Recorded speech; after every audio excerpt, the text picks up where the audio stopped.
A gloved hand tightened around a hidden blade the moment the cathedral doors opened. Elara felt the cold metal press against her wrist beneath her sleeve, a habit she could not break even on her wedding day. Somewhere in the crowd of nobles who had gathered to watch Duke Alistair Ravenswood marry a woman nobody knew, a hooded figure stood near the last pillar, watching her with far too much interest for a stranger. She did not turn her head. She did not let her eyes widen. She simply walked forward, one slow step at a time, her white gown trailing over cold stone, her face calm as still water. Years of training had taught her that fear shown on the face was fear given away as a weapon to the enemy, and today, of all days, she could not afford to hand anyone a weapon. The whispers began before she even reached the altar. Who is she? Where did the Duke find her? She has no family name, no dowry, no voice, they say. Not one word has she spoken since she arrived at Ravenswood Hall 3 days ago. Elara heard every word. She let them pass through her like wind through an open window, touching nothing, changing nothing. She had trained her face to hold no reaction long before she had trained her hands to hold a blade. Both skills had kept her alive. Today, she suspected, she might need them both again. At the altar, Duke Alistair Ravenswood stood straight and composed. His dark coat fitted perfectly, his expression unreadable. He was a tall man with sharp features and eyes the color of a stormy sea, a man known across the kingdom for his sharp mind, his cold manners, and the enormous fortune he had inherited from his late father. He had agreed to this marriage without explanation to his own household, and the household had not forgiven him for the silence. He watched Elara approach, and for a brief moment something flickered behind his stormy eyes, curiosity perhaps, or suspicion. It was impossible to tell, and Elara did not try to guess. She had learned long ago that trying to read a powerful man's thoughts was a dangerous game for someone in her position.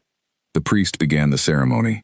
Elara barely listened to the words. Her attention stayed fixed on the edges of the room, on the doors, on the pillars, on every shadow where a threat might be waiting. She had done this since she was a child, since the night her whole life had changed, and she had learned that safety was never something to take for granted. When the priest turned to her and asked if she would take Alistair Ravenswood as her husband, Elara did not speak. She simply nodded once, a small, deliberate motion. A murmur rippled through the gathered nobles. Somewhere behind her, a woman scoffed loudly enough to be heard across the cathedral. Not a single word, the woman whispered to her companion. Not even at her own wedding. What kind of woman is this that the Duke has brought into our circle? Elara felt the sting of the words but did not let it show. She had endured worse than the scorn of strangers.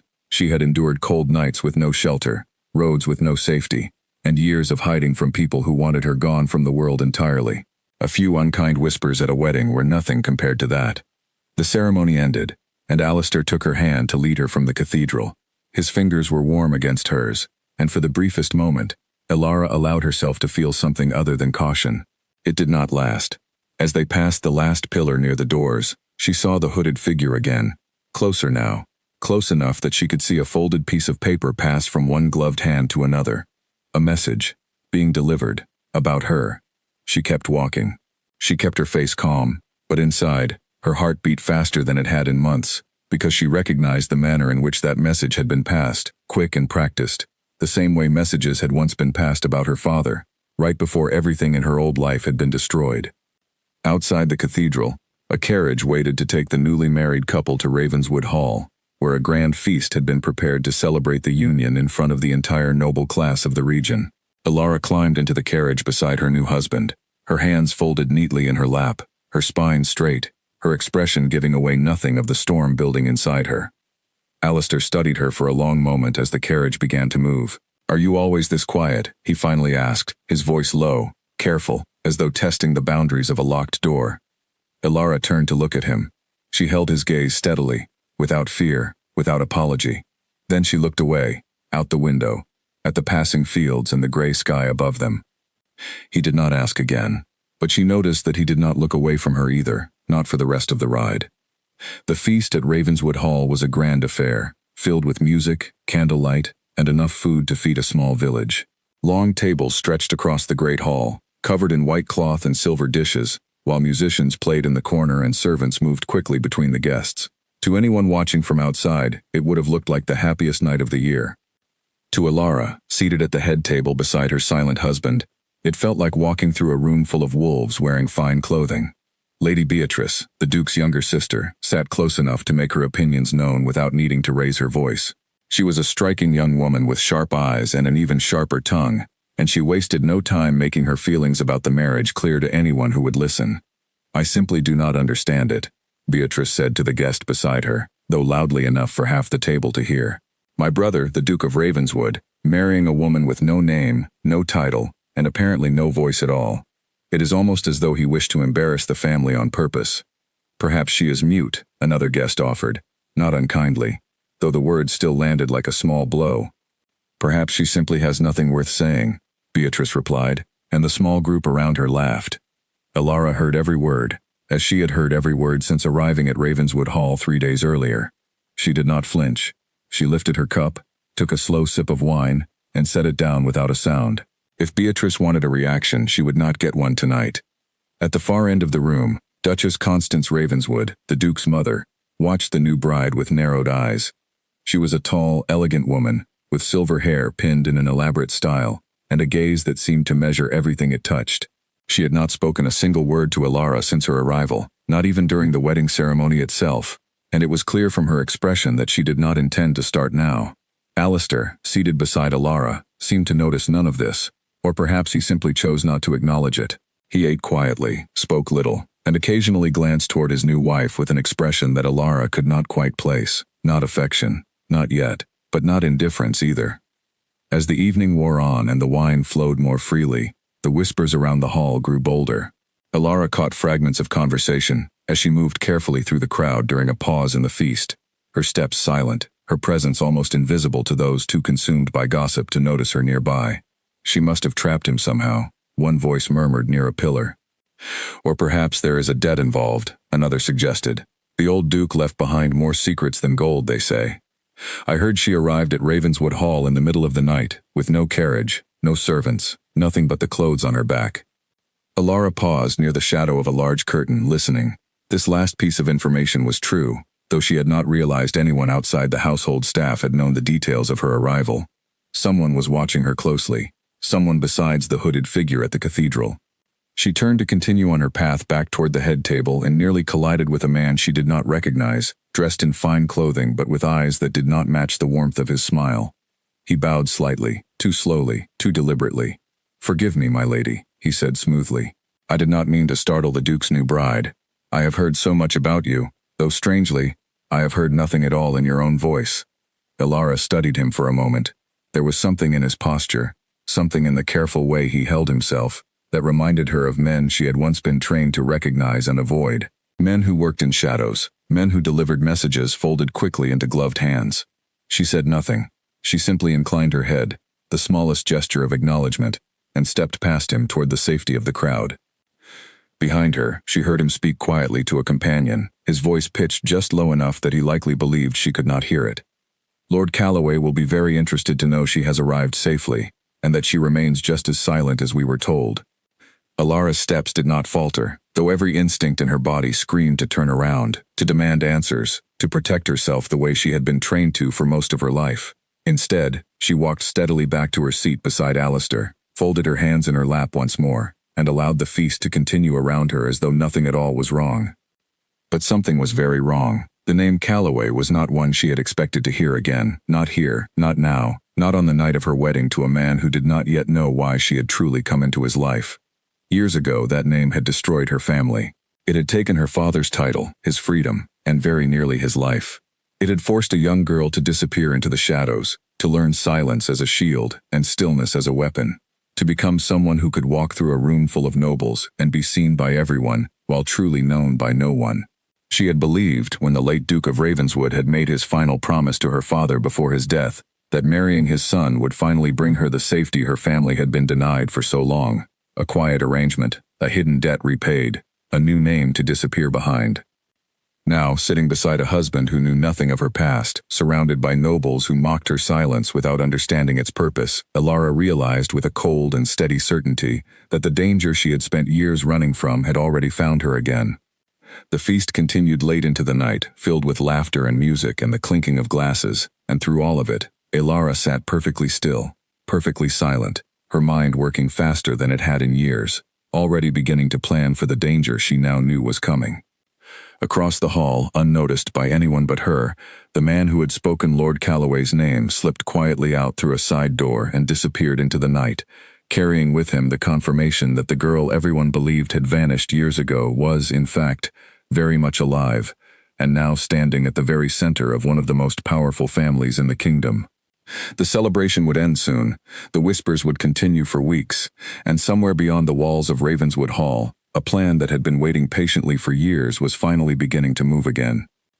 A silver knife slipped from the dining table and clattered against the floor before anyone else in the room noticed it moving at all. Elara's hand shot out and caught the edge of the cloth before the whole arrangement of plates could follow, steadying the table in a single smooth motion that lasted less than a second. She straightened immediately, folded her hands, and returned to her silent, composed posture, as though nothing had happened. Only one person had seen it. Sir Nathaniel Cole, the Duke's most trusted advisor and closest friend since childhood, stood near the doorway with a raised eyebrow and a look of quiet curiosity on his face. He said nothing, but from that morning onward he began to watch the Duke's silent bride far more closely than he had before.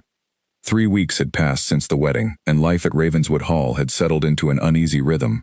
Elara moved through the grand house like a shadow, present at every meal, every gathering, every required appearance beside her husband, yet always silent, always careful, always watching the doors and windows the way someone watches for weather that might turn dangerous without warning. The mockery had not stopped. If anything, it had grown sharper with time, as though the household and the wider circle of nobles had decided that her silence was not a mystery to be solved but a flaw to be punished. Duchess Constance made her disapproval clear in small, precise ways. She corrected Elara's posture at the dinner table in front of guests. She spoke about her as though she were not present in the room at all, discussing her lack of manners, her lack of breeding, her lack of any discernible skill that might justify her place beside the Duke. Lady Beatrice, never one to be outdone by her mother, added her own commentary at every opportunity, delighting in finding new ways to embarrass her brother's silent wife in front of visiting nobility. Elara endured it all without complaint, without reaction, without a single word offered in her own defense. She had learned long ago that silence was not weakness, silence was armor, and she would rather wear that armor through 1,000 insults than risk revealing the truth before she understood how much danger truly surrounded her new home. The name Calloway had not left her thoughts since the wedding feast. She had spent every quiet hour since then gathering small pieces of information, listening carefully to conversations meant to exclude her, reading letters left carelessly open on desks, watching the comings and goings of messengers at the estate gates. She had learned, slowly and carefully, that Lord Edmund Calloway was not simply an old enemy from her past, but a powerful figure now deeply involved in the political affairs surrounding the Ravenswood family itself. It was at the grand ball held 2 weeks after the wedding that everything nearly unraveled. The ballroom at Ravenswood Hall had been transformed for the evening, filled with candlelight, fine music, and nearly every noble family from the surrounding counties. Elara stood near the edge of the room in a pale blue gown, watching the swirl of dancers with careful eyes, while beside her, small groups of women whispered behind painted fans, their eyes flicking toward her with poorly hidden amusement. "Look at her," one woman murmured, "standing there like a statue while the rest of us dance and speak like civilized people." "Perhaps the Duke married her for her stillness," another replied with a soft laugh. "Goodness knows she offers nothing else." Elara kept her gaze fixed forward, refusing to give them the satisfaction of a reaction. Across the room, she caught sight of Alistair speaking with a group of visiting lords, his expression polite but distant, the mask of composure he wore so easily in public settings. He glanced toward her once, briefly, and something in his eyes seemed almost like an apology for the cruelty surrounding her, though he said nothing, and did nothing to stop it. It was during a lull in the music, as servants began circulating with trays of refreshments, that Elara noticed something wrong. A man near the far doorway, dressed in the livery of a household servant, moved with the wrong posture entirely. His shoulders were too tense, his eyes too sharp, scanning the room in a manner no proper servant would ever display in front of noble guests. Elara recognized the movement immediately. It was the posture of someone trained to observe, not to serve. She watched him carefully as he made his way along the edge of the ballroom, drifting closer and closer to the study where the Duke kept his private papers, a room that should have been locked and empty during the celebration. Elara made a quiet decision. She slipped away from the edge of the ballroom, moving through the crowd with practiced ease, her pale blue gown drawing no attention as she wove between groups of chattering guests. No one noticed the silent bride leaving the room. No one ever seemed to notice her at all, which was, she had come to realize, both the great insult of her new life and its greatest advantage. The corridor outside the study was dim, lit only by a few candles along the walls. Elara reached the study door just in time to see it swing shut, the false servant already inside. She pressed herself against the wall beside the door, listening carefully, her heartbeat steady, despite the danger she now faced completely alone. Inside, she could hear the soft sound of papers being moved, drawers being searched, a careful and practiced search for something specific. She recognized this pattern too. It was exactly how Calloway's men had once searched her father's study, years ago, right before everything had fallen apart. Elara made her choice in an instant.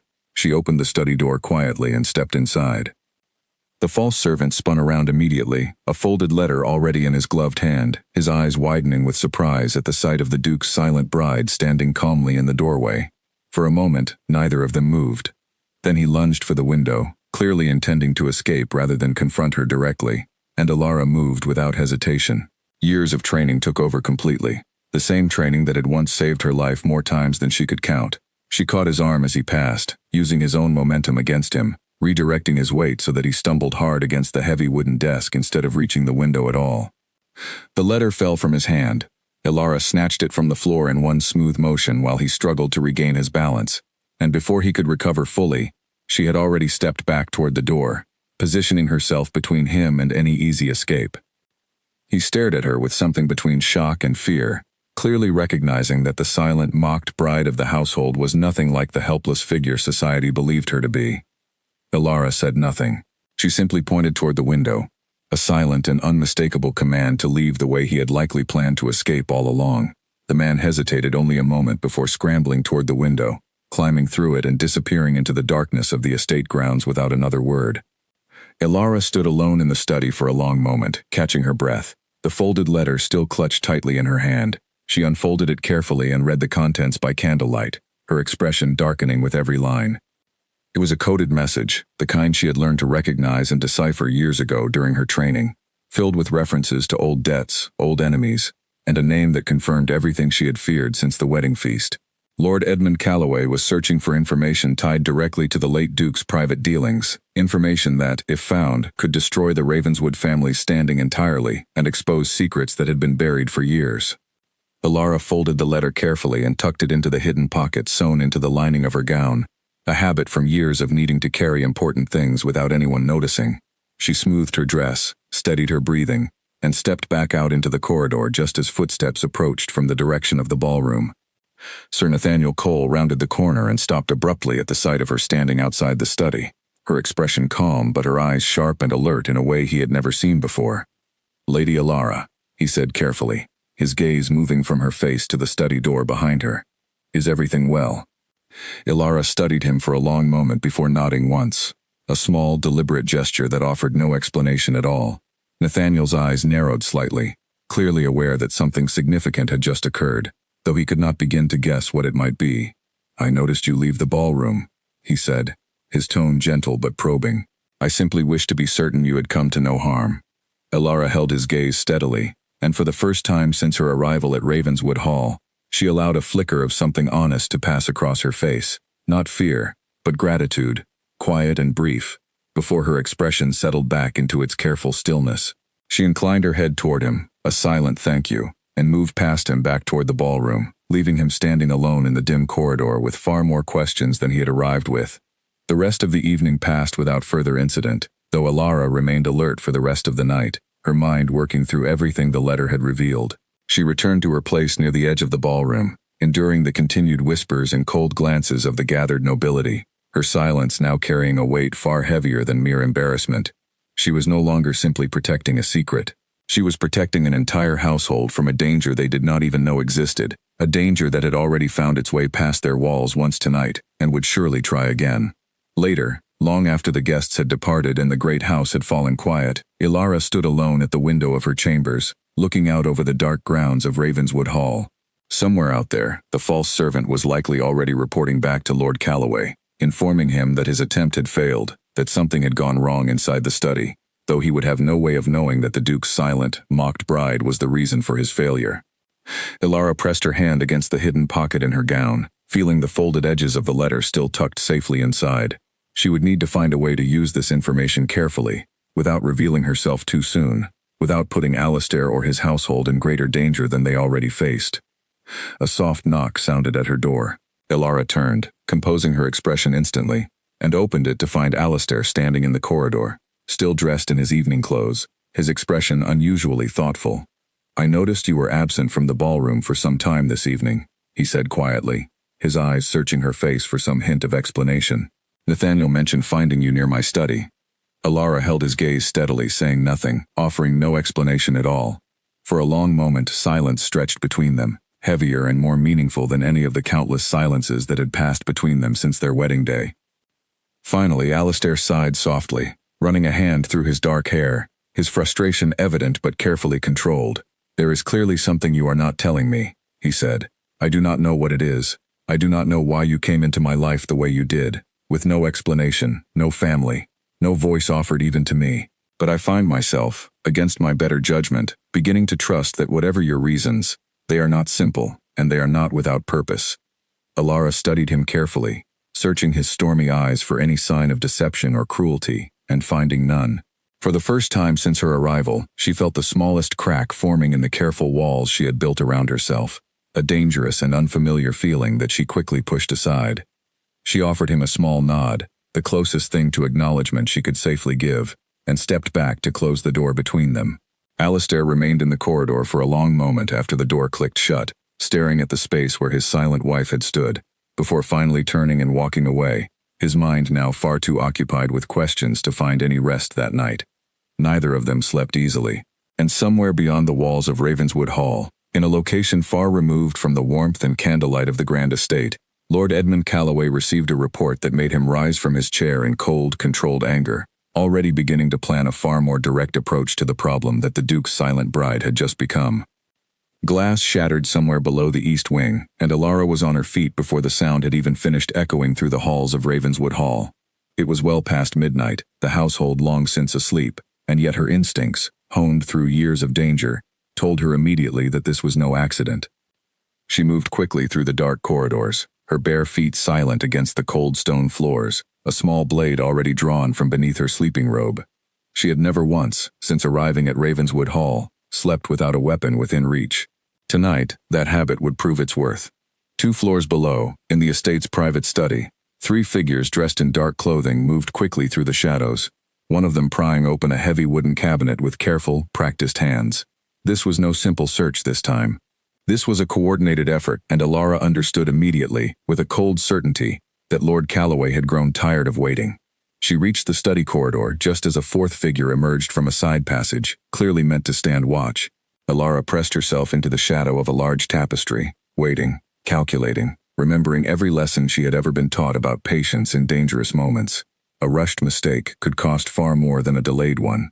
The weeks since the ball had passed in careful, quiet preparation.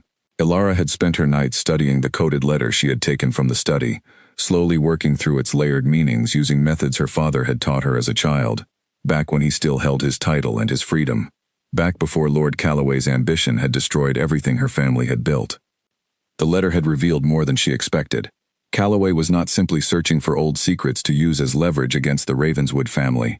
He was searching for proof of an agreement made years earlier between the late Duke and Ilara's own father, an agreement that, if brought fully into the light, would not only expose the truth of Ilara's identity, but could also unravel a political scandal large enough to threaten Calloway's own rising power within the kingdom's court. Ilara had pieced together enough to understand the shape of the danger, though not yet its full form. The late Duke, it seemed, had uncovered evidence years ago of corruption within Calloway's dealings, evidence that had led to the false accusations against her father, in an effort to silence him before he could reveal what he knew.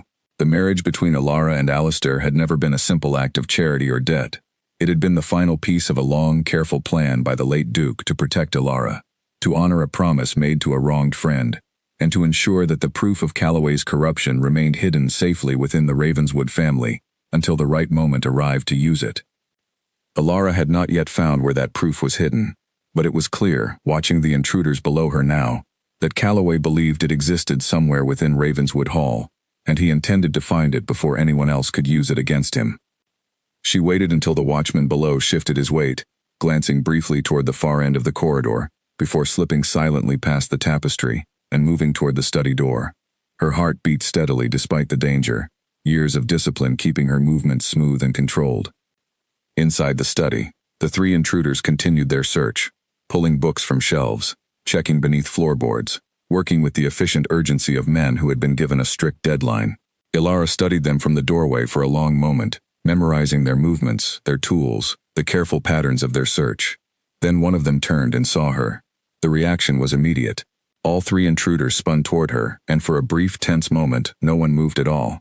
Ilara stood perfectly still in the doorway, her blade held low and ready, her expression giving away nothing of the fear that any reasonable person might feel facing three armed strangers alone in the dark. The nearest intruder lunged first, clearly expecting an easy target in the household's quiet, silent bride.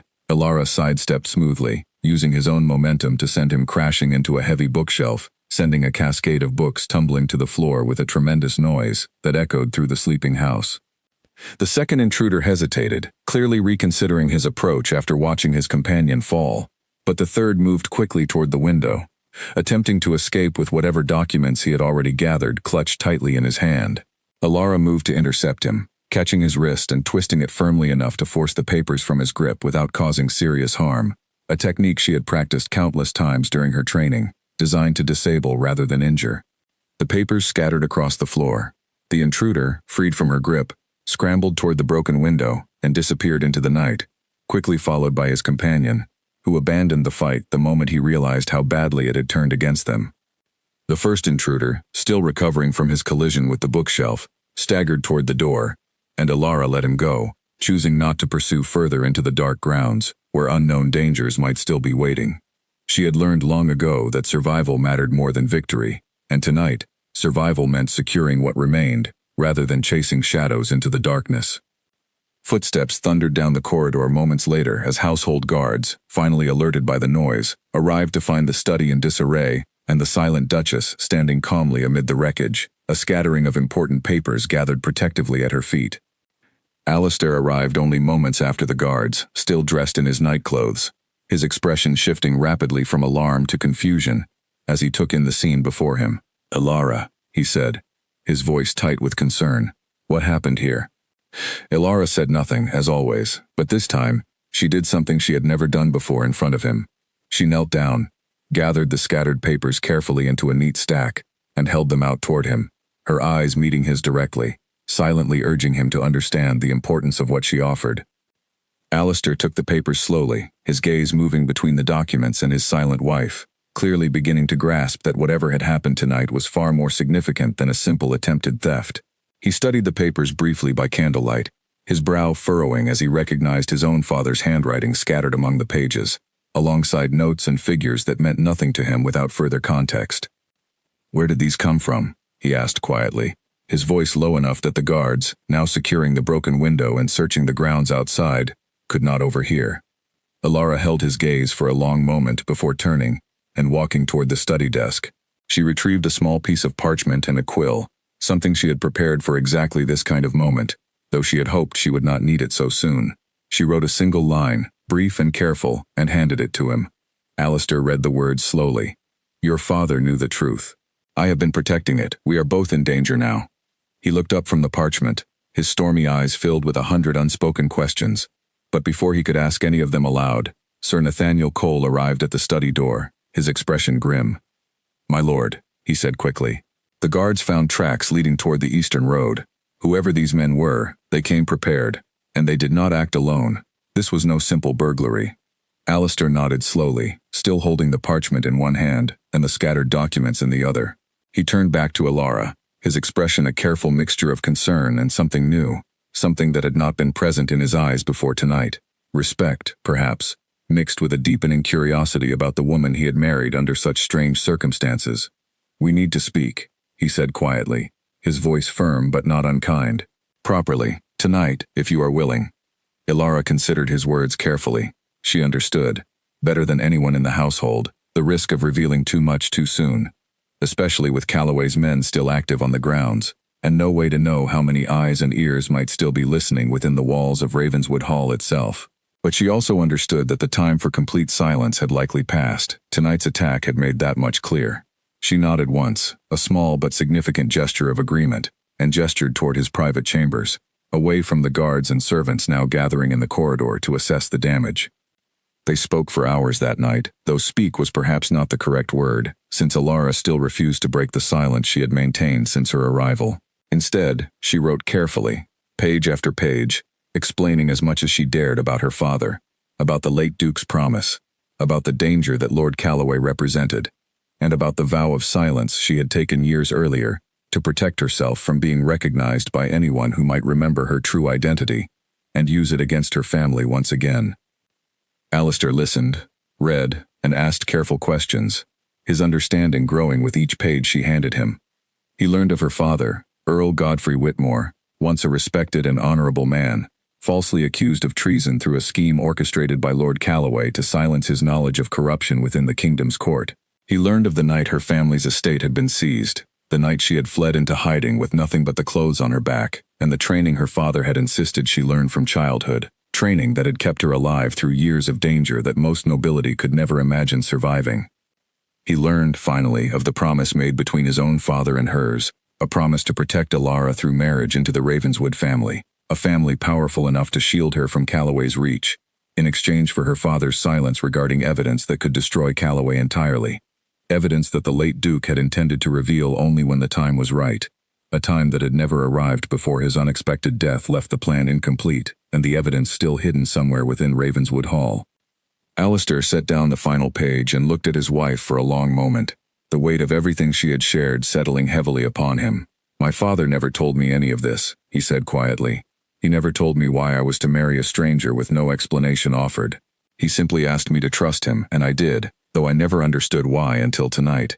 Alara watched him carefully, searching his face for any sign of anger or resentment, but found only a quiet, growing determination instead. "Then we will finish what our fathers began," he said finally, his voice steady and resolved. "Together, whatever this evidence is, wherever it is hidden, we will find it before Calloway does, and we will use it to protect this family, and yours, once and for all." For the first time since her arrival at Ravenswood Hall, Alara felt something she had not allowed herself to feel in years. Hope, fragile and cautious, but real nonetheless. She reached for the quill once more and wrote a final line, sliding the parchment across the desk toward him. "Thank you for believing me without requiring my voice to prove it." Alistair read the words, and for the first time since their wedding day, a genuine, warm smile crossed his face, chasing away the coldness that had defined him since his father's death. "We begin searching tomorrow," he said. "Every room, every hidden space in this house. If my father hid something this important, he would not have hidden it carelessly." The search began at dawn, conducted quietly and carefully to avoid drawing the attention of the household staff, several of whom Alara now suspected, based on subtle observations made over the past weeks, might not be entirely loyal to the family they served. She and Alistair worked together through the following days, examining old ledgers, checking behind paintings, tapping along walls for hidden compartments, following every faint clue the late Duke had left behind in his private study and personal chambers. Sir Nathaniel, once he learned the truth from Alistair, threw himself into the search as well. His earlier suspicion of Alara transformed completely into fierce loyalty once he understood the danger she had faced, and the courage it had taken to endure years of silence and mockery in order to protect a promise made on her behalf. It was Alara, finally, who found the answer, hidden in the most obvious place of all, tucked behind a false panel within the frame of the late Duke's formal portrait, hanging prominently in the main hall where hundreds of guests had walked past it without a second glance during the wedding feast and the ball that followed, was a small locked box containing detailed records of Calloway's corruption, financial documents, sworn statements from witnesses long since silenced or scattered, and a personal letter written by the late Duke himself, addressed to his son, explaining everything in careful, deliberate detail. Alistair read his father's final words with tears he did not bother to hide, while Alara stood quietly beside him, her hand resting gently on his shoulder, the first deliberate physical comfort she had offered him since their wedding day. They now held the proof needed to destroy Lord Calloway's standing within the kingdom entirely. But proof alone would not be enough. Calloway was powerful, connected, and dangerous, and revealing this evidence carelessly could easily backfire, especially with Alara's own identity still hidden from the wider world, and vulnerable to public scrutiny the moment the truth came to light. They would need to be careful. They would need to choose the right moment, the right setting, and the right approach to ensure that justice, once finally delivered, could not be undone by a man who had already proven himself willing to use secrecy, deception, and force to protect his own ambitions. That moment, they soon learned, was fast approaching. An invitation arrived only days later, addressed to the Duke and Duchess of Ravenswood, summoning them to a grand royal ball to be held at the palace itself, an event that Lord Calloway, as a prominent member of the royal court, would certainly be attending. Alara read the invitation carefully, her mind already working through the possibilities it presented. This would be the moment, a public setting, filled with witnesses too powerful and numerous for Calloway to silence or dismiss. A stage large enough for the truth to finally be spoken aloud, after years of careful, protective silence. She looked up at Alistair, her expression steady and resolved, and nodded once, a silent but powerful confirmation that she was ready, finally, to speak. A goblet of wine froze halfway to Lord Calloway's lips the moment he saw Alara enter the royal ballroom on Alistair's arm. Dressed in deep green silk, her chin lifted, her eyes fixed directly on him from across the crowded room. He recovered quickly, offering a polite smile to the noble beside him, but Alara had already seen the flicker of alarm cross his face before he could hide it, and she knew, with cold certainty, that he understood exactly why she had come tonight. The royal ballroom was the grandest room Alara had ever entered, filled with towering columns, glittering chandeliers, and hundreds of nobles from across the kingdom, all gathered to celebrate the anniversary of the young king's ascension to the throne. It was, by design, the largest and most public setting Alistair and Alara could have chosen, filled with witnesses too numerous and too powerful for Calloway to silence through his usual methods. Alara moved through the crowd with careful composure, aware of the whispers that followed her, as they always did. The Duke's silent bride, they murmured. Word of her strange silence had spread even to the royal court, and more than a few curious glances turned her way as she passed, though tonight, for the first time, those glances did not trouble her in the slightest. Tonight, she carried the weight of a promise she intended to finally fulfill, and no amount of whispered cruelty could shake her resolve. Sir Nathaniel Cole followed a short distance behind, carrying a small leather case containing the documents recovered from the late Duke's hidden box, while Alistair remained close beside his wife, his expression calm but alert, ready for whatever the evening might bring. Lord Calloway approached them within the hour, his manner smooth and confident as always, though Alara noticed the slight tension in his shoulders that betrayed his unease. Duke Ravenswood, he said warmly, extending a hand that Alistair accepted with careful politeness. And your lovely, silent bride. I do hope married life has finally coaxed a few words from her by now. The comment drew soft laughter from the small group of nobles gathered nearby, and Alara allowed herself the smallest, most controlled smile, one that gave away nothing of what was coming. Lord Calloway, Alistair said evenly, his voice carrying just enough authority to draw the attention of those standing near them. I believe you knew my wife's father, Earl Godfrey Whitmore. The name landed like a stone dropped into still water. Calloway's expression shifted for only a fraction of a second, quickly smoothed over, but Alara, watching closely, saw the flicker of genuine fear pass behind his eyes before his composure returned. I am not certain I recall the name, Calloway said carefully, his tone still light, though the warmth had drained from it considerably. Alara stepped forward then, closer to Calloway than she had ever willingly stood before, and for the first time since her wedding day, since the night everything had been taken from her family years earlier, she opened her mouth and spoke. You remember him well, Lord Calloway. Her voice rang clear and steady through the small circle of nobles gathered around them, carrying the unmistakable accent of the northern counties where her family's estate had once stood, an accent that several older nobles nearby recognized immediately, their expressions shifting from curiosity to shock. The reaction rippled outward through the ballroom almost instantly. The silent bride had spoken. Nobles turned from their conversations, drawn by the sudden hush spreading across the room, and within moments, a significant portion of the ballroom had turned its attention toward the small gathering near the center of the floor. Calloway's composure cracked visibly now, his eyes darting toward the leather case in Sir Nathaniel's hands, clearly beginning to understand the danger of the moment unfolding around him. This is absurd, he said, his voice rising slightly, an edge of desperation creeping into his tone. I do not know what game you are playing, but I will not stand here and be accused of— You accused my father of treason, Alara continued, her voice growing stronger with every word, years of silence pouring into a clarity and strength that stunned everyone listening. You fabricated evidence against him because he discovered your corruption within the royal treasury. You stripped my family of everything we owned, forced us into hiding, and hunted us for years to ensure the truth never came to light." Gasps spread through the growing crowd. Somewhere nearby, Duchess Constance had arrived, drawn by the commotion, her face a mask of stunned disbelief as she listened to the silent daughter-in-law she had mocked and dismissed for weeks, now speaking with the clear, commanding voice of someone raised for exactly this kind of moment. "These are baseless accusations," Calloway said, though his voice had lost much of its earlier confidence, his eyes now scanning the crowd for allies who might support him, finding only uncertain, wary faces staring back. Alistair stepped forward then, taking the leather case from Nathaniel's hands and opening it before the gathered crowd, revealing the documents within. "My father discovered the truth years before his death," he announced, his voice carrying clearly across the now silent ballroom.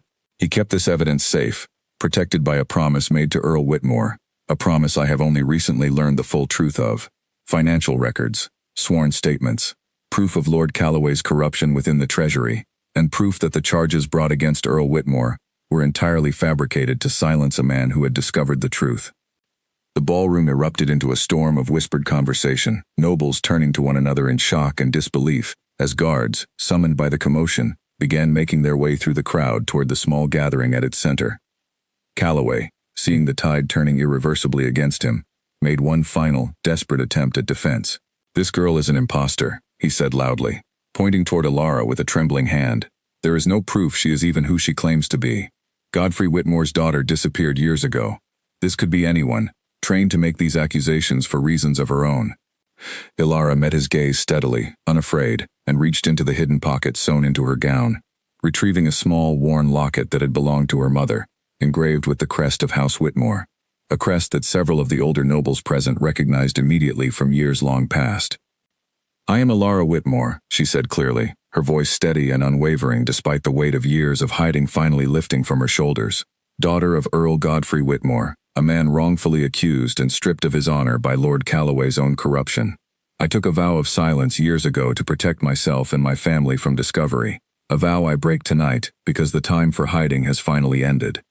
The ballroom fell into a stunned, heavy silence, broken only by the sound of the king's own guards arriving to take Lord Calloway into custody, acting on the authority granted by the documents Alistair had presented, and the sworn testimony now offered openly by Alara herself, along with several older nobles who suddenly found their memories of the old scandal returning with startling clarity now that the truth had finally been spoken aloud. Calloway was led from the ballroom in restrained fury, his protests growing weaker with each step, his once powerful standing within the royal court crumbling completely before the eyes of everyone who had gathered to witness what would become, within days, the most talked-about scandal the kingdom had seen in years.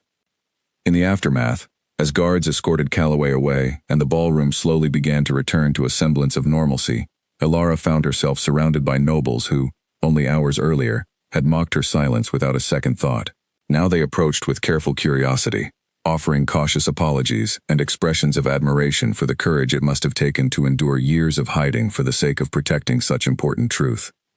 Duchess Constance approached last, her expression carefully guarded, though something in her eyes had shifted considerably since the evening had begun. "I owe you an apology," she said quietly, her voice lacking its usual sharp edge. "I judged you unfairly, without understanding the burden you carried. That was wrong of me."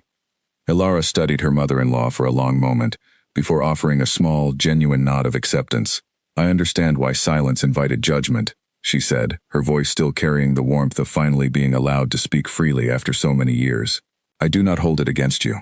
Lady Beatrice, standing a short distance away, looked considerably more humbled than her mother, her earlier sharp remarks clearly weighing on her conscience now that the truth of Ilara's courage and sacrifice had been revealed before the entire royal court. She said nothing at first, simply offering a hesitant, uncertain smile, which Ilara returned with quiet grace, choosing forgiveness over lingering resentment. Alistair remained close beside his wife throughout the rest of the evening, his earlier reserved distance replaced entirely by open admiration, and something deeper, something that had grown steadily since the night of the attempted theft in his father's study. He took her hand gently as the ballroom slowly returned to its celebration, though the mood had shifted considerably, now charged with the excitement of witnessing history unfold before their very eyes. "You could have told me sooner," he said quietly, his tone gentle rather than accusing. Ilara looked up at him, her expression soft in a way it had never been allowed to be during the long weeks of careful silence. "I could not risk it," she said honestly. "Not until I understood how deep the danger truly ran, and not until I trusted that you would stand beside me once the truth was known, rather than turning away from the complications it would surely bring." "And now?" he asked, his stormy eyes searching hers carefully. "Now," Ilara said, allowing herself a genuine smile for the first time since her arrival at Ravenswood Hall. "I trust you completely." The royal ball continued late into the night, though for Alistair and Ilara, the celebration had taken on an entirely new meaning. What had begun as a marriage built on mystery, mockery, and careful secrecy had transformed, through danger and courage, into something built on trust, respect, and a partnership neither of them had expected to find within the arrangement their fathers had created years before.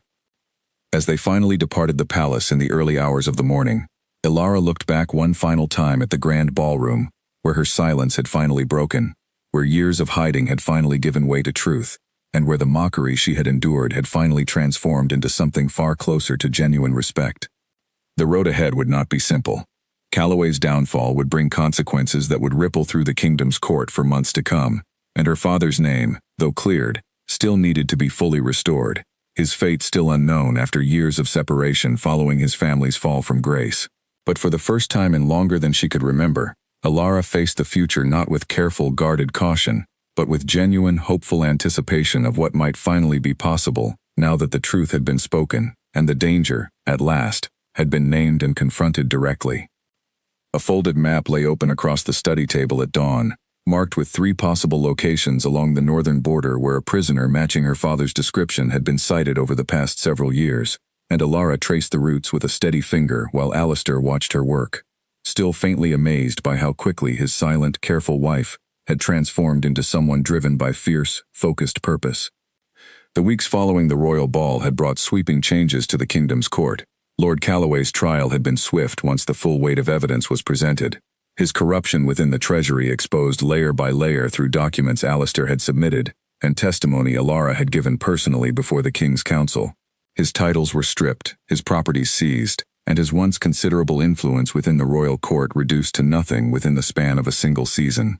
But for Ilara, Calloway's downfall was only the beginning of what needed to be set right. Her father's name had been formally cleared before the entire court, his false conviction overturned and struck from the kingdom's records.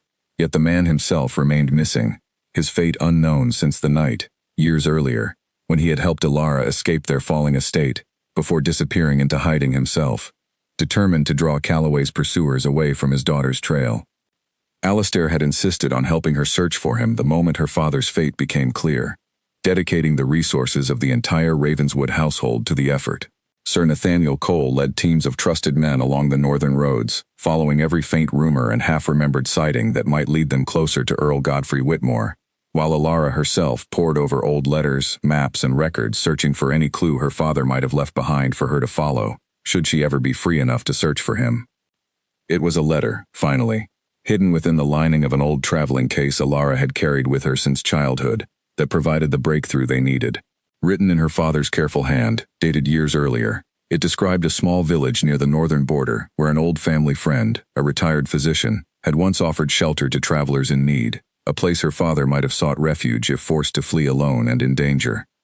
Ilara and Alistair rode north within days, accompanied by Sir Nathaniel and a small group of trusted guards, following the trail the letter had provided through several small villages, before finally arriving at a modest cottage on the edge of a quiet forest, smoke rising gently from its chimney into the cold morning air.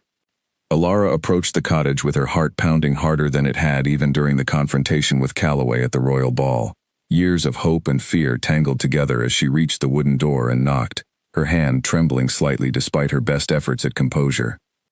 The door opened slowly, revealing an older man with silver hair and a weathered face, his eyes widening with disbelief the moment he saw the woman standing before him. For a long, breathless moment, neither of them spoke. "Ilara," he finally whispered, his voice rough with years of quiet isolation and unspoken grief. "Papa," she replied, her voice breaking as years of carefully controlled emotion finally gave way, and she stepped forward into her father's embrace, both of them holding tightly to one another as though afraid the moment might vanish if they let go too soon. Earl Godfrey Whitmore had spent the years since his family's fall living quietly under a false name, moving between small villages along the northern border, always careful, always watchful, never daring to seek out his daughter directly for fear of leading Calloway's men straight to her hiding place.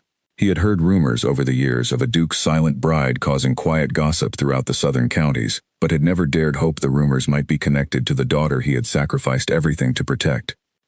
When Alara explained everything that had happened, from her marriage to Alistair, to the danger they had faced together, to Calloway's dramatic downfall before the entire royal court, her father listened with tears he made no effort to hide, overwhelmed with pride and relief at the courage his daughter had shown throughout years of hardship he had never wanted her to endure alone. "You did what I always hoped you could," he said softly, holding her hands tightly in his own. "You survived. You protected the truth. And it seems," he added, glancing toward Alistair with careful, searching eyes, "you found more than safety along the way." Alistair stepped forward and extended his hand toward the older man, his expression open and respectful. "Earl Whitmore," he said, "your daughter is the bravest, most remarkable woman I have ever known. I am honored to call her my wife, and I would be honored further still to welcome you back into the life you were so unjustly denied." Godfrey Whitmore studied the young duke carefully for a long moment before accepting his hand with a firm, grateful grip. "Then it seems," he said, a small smile finally breaking through years of careful sorrow, "that our father's promise has finally been fulfilled, in ways I do not think either of them could have fully imagined." The journey back to Ravenswood Hall was filled with quiet joy, Alara and her father spending long hours catching up on years of separation, sharing stories of survival and hope, while Alistair rode alongside them, watching his wife laugh freely for the first time since he had known her, a sound he found he could not get enough of. Their arrival at Ravenswood Hall brought a celebration unlike anything the estate had seen since the wedding itself, though this time, the mood carried none of the earlier mockery or suspicion. Word had spread quickly throughout the surrounding counties of Alara's true identity, her courage in exposing Calloway's corruption, and the miraculous reunion with her long-lost father, and the household staff, along with the wider community, greeted Earl Whitmore's return with genuine warmth and respect.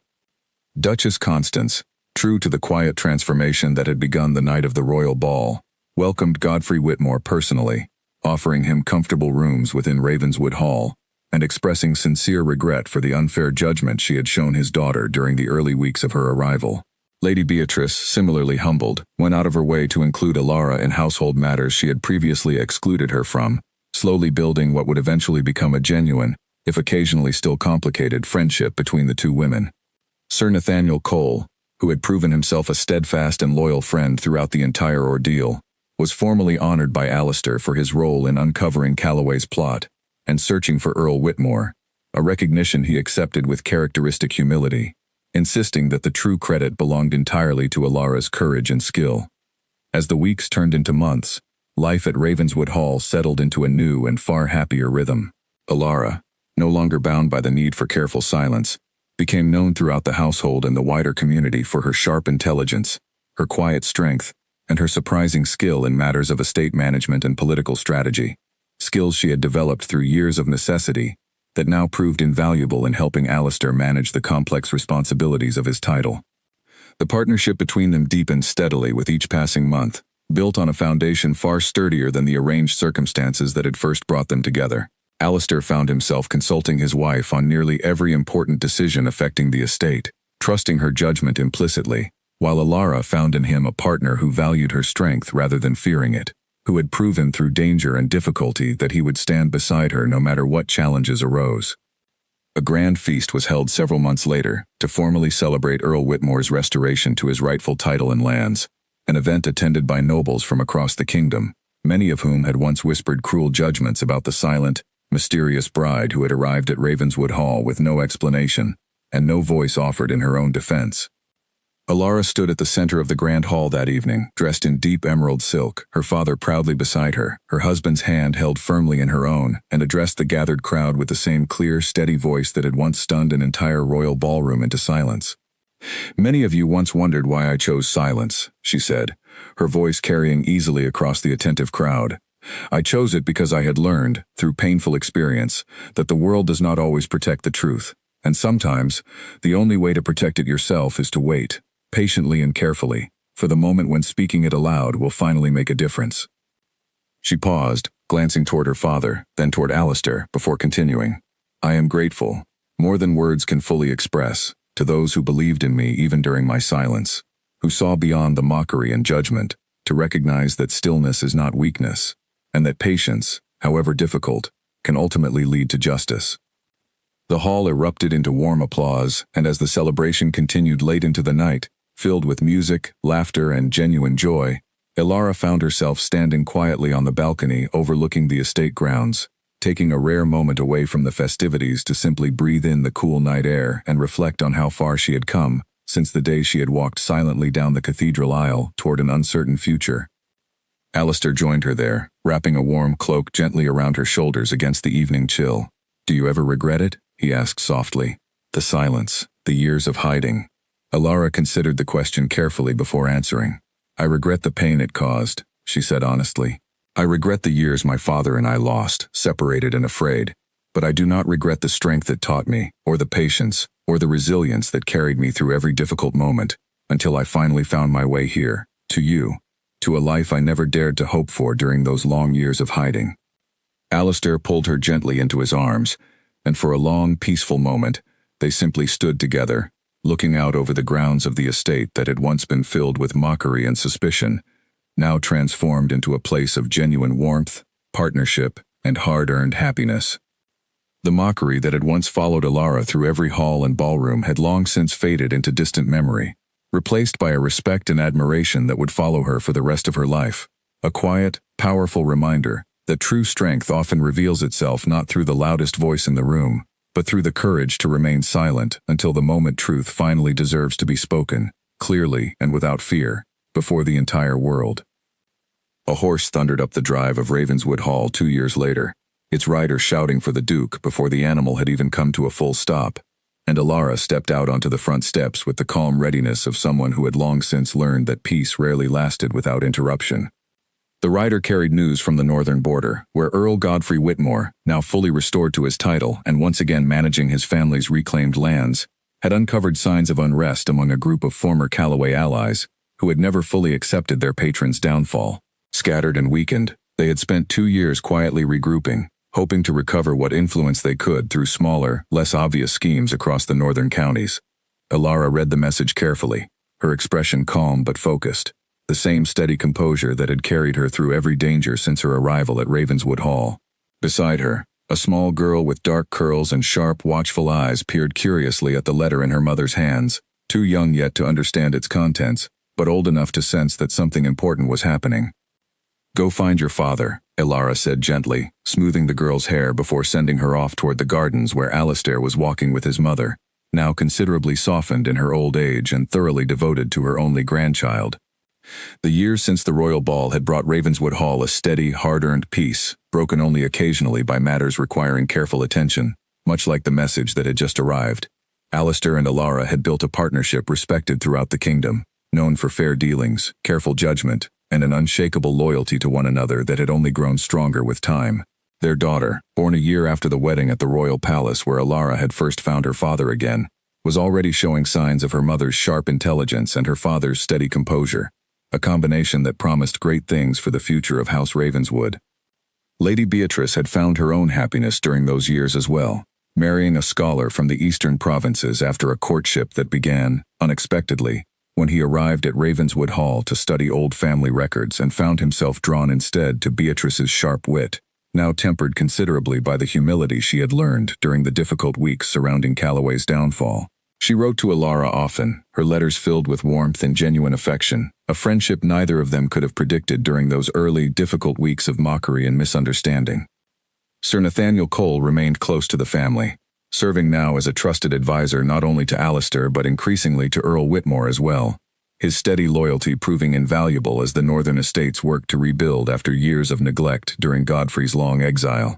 He had never married, content instead with the quiet satisfaction of service to a family he had grown to love as his own, though rumors occasionally circulated about a growing friendship with one of Elara's household attendants, a woman named Hannah who had served the family faithfully since Elara's earliest days at Ravenswood Hall. The message from the north required careful handling, and Alistair called together his closest advisors that same evening to discuss the best course of action.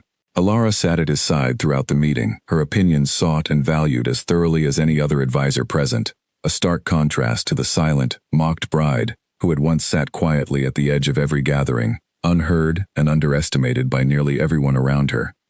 "We handle this the way we handled Calloway himself," Elara said finally, once the discussion had run its course, carefully, patiently, and with proof strong enough that no one can dismiss it once it is finally revealed. Alistair smiled at his wife across the table, the same warm, genuine smile that had grown so familiar over the years since their difficult beginning. "Agreed," he said simply, and the room nodded in unified support, trusting completely in the judgment of a woman who had already proven, through danger and hardship, exactly how capable she truly was. Over the following months, Elara and Alistair worked together once more, carefully gathering evidence of the scattered conspiracy forming in the north, relying on the same patience and quiet observation that had once helped Elara survive years of hiding, and had later helped her expose one of the kingdom's most dangerous men before the entire royal court. This time the work went more smoothly, aided by the trust and respect they had built throughout the kingdom, and by allies like Earl Whitmore and Sir Nathaniel who understood exactly how to move carefully without drawing unwanted attention.